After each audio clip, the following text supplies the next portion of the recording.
Anda telah mengunduh podcast yang dipaparkan oleh Pendeta Dr. Erastus Sabdono ini dari truth.id/voice. Selamat mendengarkan podcast ini.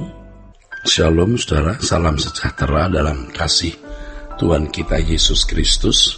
Kebenaran hari ini berjudul Berdampak pada Kekekalan. Kekristenan kita belum lengkap sampai tujuan sebelum kita sampai pada pengalaman hidup tinggal di dalam Dia. Ini doa Tuhan Yesus dalam Yohanes pasal 15 ayat 4, ya. Yohanes 17 ayat 21, ya. Kekristenan bukanlah sekedar agama yang melengkapi kehidupan manusia di bumi, melainkan jalan hidup yang mengubah manusia dari kodrat dosa menjadi manusia yang berkodrat ilahi agar bisa hidup di hadirat Allah.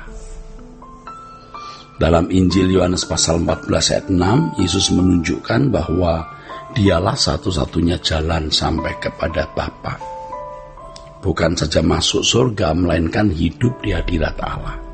Sampai kepada Bapa itu kan menunjuk hubungan yang eksklusif. Ya. Banyak orang bertahun-tahun beragama Kristen dengan pergi ke gereja, menjadi majelis, bahkan menjadi pejabat sinode seperti pendeta. Tetapi ternyata tidak bertumbuh mengalami perubahan kodrat, sehingga tidak pernah mengerti hidup di hadirat Allah. Ya, hadirat Allah berarti lebih penting dari segala sesuatu padahal, ya. Saudaraku, banyak orang tidak mengalami perubahan kodrat sehingga tidak mengerti hidup di hadirat Allah, padahal hadirat Allah itu lebih penting dari segala sesuatu. Jika seseorang tidak berani menjadikan ini sebagai satu-satunya agenda hidup, berarti ia gagal sebagai orang percaya. Orang-orang seperti ini pasti tidak berani melepaskan segala sesuatu. Inilah satu-satunya isi perjuangan orang yang dipanggil sebagai umat pilihan. Inilah perlombaan itu. Bagaimana kita dididik oleh Allah Bapa mengambil bagian dalam kekudusan Allah. Ibrani pasal 12 ayat 9 dan 10. Dan dengan hidup mengambil bagian dalam kekudusan Allah, seseorang dapat hidup di hadirat Allah. Jadi maksud menjadikan tubuh kita bait Roh Kudus bukan hanya tubuh didiami oleh Roh Kudus, lalu kita bangga dengan keadaan itu. Wah, orang yang tubuhnya menjadi bait Roh Kudus itu memiliki tanggung jawab yang berat. Kalau bait Salomo didiami Roh Allah, artinya Roh Allah hadir di bait Allah tersebut, tapi di sana tidak ada hubungan interaksi antara Allah dengan bait suci yang adalah gedung. Bait suci bukan pribadi tapi benda. Tetapi kalau Roh Allah diam di dalam diri kita, berarti ada satu kegiatan percakapan yang berlangsung terus-menerus. Sebab kita pribadi yang bisa berhubungan dengan Allah, hubungan interaksi dengan Allah luar biasa. Dan Allah mengendaki hubungan ini. Kalau tubuh kita menjadi bait Roh Kudus, berarti Allah mengendaki sebuah percakapan terus-menerus, mengendaki sebuah interaksi yang tiada henti. Hubungan yang mendalam, yang di dalamnya terdapat dialog dengan Tuhan ini, tidak ada batasnya, sampai nanti kita bertemu muka dengan Tuhan. Orang-orang seperti ini akan senantiasa menghayati kehadiran Allah dalam hidupnya, dan bisa hidup di hadirat Allah. Karena Tuhan tinggal di dalam kita melalui Roh-Nya, maka percakapan dengan Tuhan tidak dibatasi ruang dan waktu. Di mana kita ada, Tuhan juga berada. Ia selalu beserta di dalam kita. Sebuah perjumpaan tiada henti, saudaraku. Ya, sebuah hubungan interaksi tiada putus. Disinilah letak nafas kehidupan. Kalau kita pernah mendengar bahwa doa adalah nafas rohani, doa di sini bukan hanya kegiatan pada waktu kita berlutut dan melipat tangan mengucapkan kalimat doa, melainkan percakapan setiap waktu dimanapun kita berada. Orang percaya harus menjadi satu dengan Tuhan dalam ikatan yang bersifat permanen. Inilah yang dikatakan dalam 1 Korintus 12 ayat 17. Menjadi satu roh dengan Tuhan. Orang percaya harus sungguh-sungguh dalam perjuangan mencapai level menyatu dengan Allah. Ini adalah kebutuhan yang tidak bisa digantikan dengan apapun. Dengan demikian seseorang baru bisa hidup di hadirat Allah. Ya, Banyak orang beragama yang mempercayai Allah, tetapi tidak sungguh-sungguh mengalami Tuhan, apalagi hidup di hadirat Dia, di hadirat Allah. Banyak orang beragama tapi tidak pernah mengenal yang disebut hidup di hadirat Allah ini. Termasuk di dalamnya ini orang-orang Kristen, saudara. Ya, hadirat Allah itu mutlak harus dialami orang percaya, sebab kalau orang tidak mengalami hadirat Allah, ya maaf, dia tidak akan pernah masuk kerajaan surga.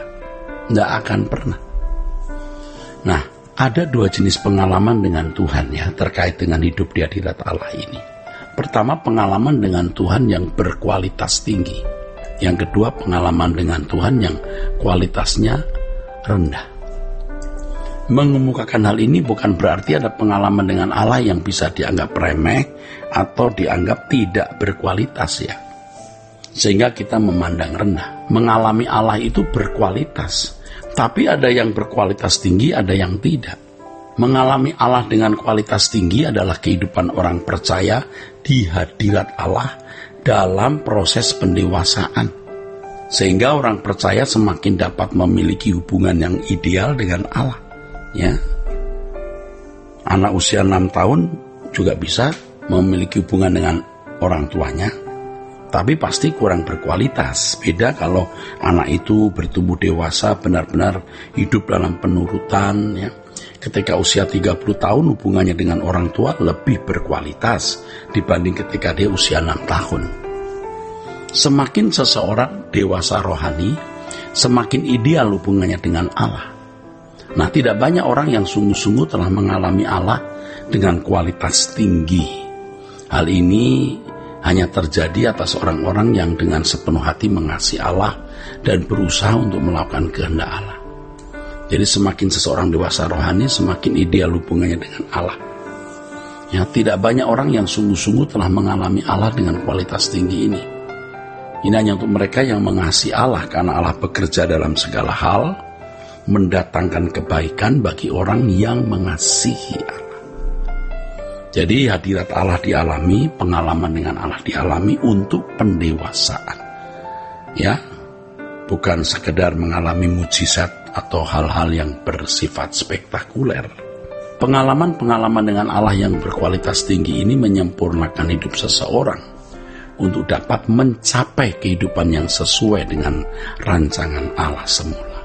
Saudaraku, semua pengalaman hidup merupakan sarana Allah mendewasakan atau menyempurnakan anak-anaknya. Pengalaman yang berkualitas tinggi dengan Allah Bapa ini termasuk di dalamnya peristiwa-peristiwa yang Dia izinkan terjadi dalam hidup kita, di mana di dalamnya atau melaluinya Allah mendidik kita. Dan pengalaman-pengalaman itu bisa pengalaman yang menyakitkan bisa.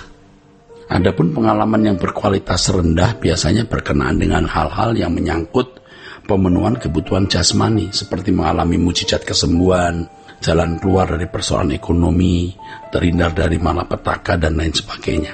Dikatakan rendah bukan berarti boleh diremehkan ya saudara, melainkan pengalaman tersebut tidak terkait langsung atau tidak berdampak langsung dengan kekekalan, yaitu membawa seseorang ke langit baru, bumi baru sebagai anggota keluarga kerajaan. Jadi pengalaman dengan Allah yang berkualitas tinggi itu menyempurnakan hidup seseorang untuk dapat mencapai keadaan di mana seseorang sesuai dengan rancangan Allah semula.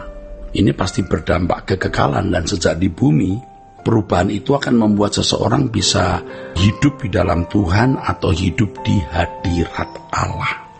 Saudaraku, kebenaran hari ini kiranya menjadi berkat bagi saudara-saudara sekalian. Sola Gracia.